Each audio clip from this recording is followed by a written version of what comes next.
ស្រស់ហើយស្រស់ទៀតសក់ខ្មៅរលោងដូចទេពធីតាផ្ទៃមុខភ្លើថ្លាដូចដួងចន្ទ្រាសម្រស់សោភាកូនអ្នកចំការបងលួចសរសើរបងលួចញញឹមក៏ព្រោះតែស្នេហ៍បងលួចស្រមៃសូមអូនកុំខឹងនឹងបងឯណាជួបហើយជាវាសនាព្រោះយ៉ាង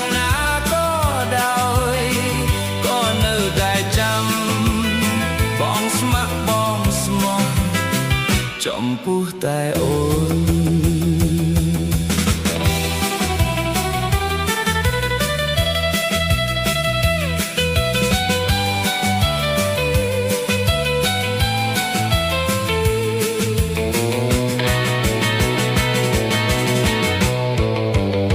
ស្ទឹងអូតាប៉ោងបងមកដល់មុនយកកូនសែនបងក៏ជួតញើឲ្យស្រីបងបនបួងសួងមានទាំងចំណៃក្រោមដើមជ្រៃយើងលួចជួបគ្នាក្លិនប្រហើរព្រាបបាននឹងការអូនធ្វើឲ្យបងក្លឹម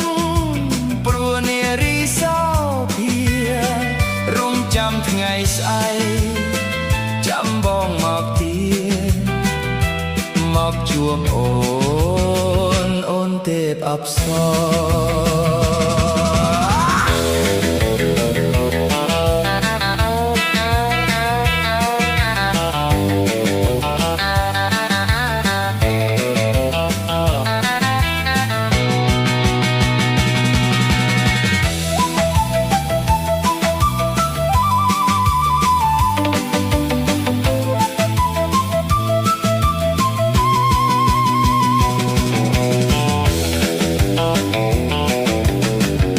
ស្រីអើយស្រីស្រស់បងសូមសរសើររូបរាងដំណើរស្រស់ហើយស្រស់ទៀត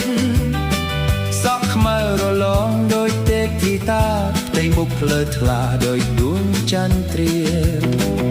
សម្រស់សោភាកូនអ្នកចំការបងលួចសរសើរបងលួចញញឹមក៏ព្រោះតែស្នេហ៍បងលួចស្រមៃ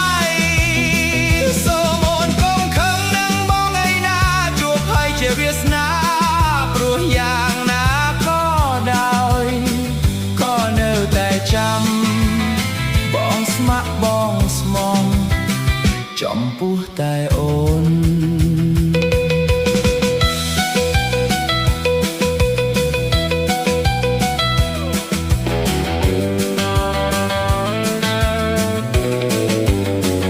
ស្ទឹងអូតាប៉ាំបងមកដល់មុនយកកូនសែនបងក៏ជួតញើឲ្យស្រីបងបនបួងសួងមានទាំងចំណៃក្រោមដើមជ្រៃយើងលួចជួបគ្នាក្លិនប្រហើរព្រាបបាននឹងការអូនធ្វើឲ្យបងភ្លឹក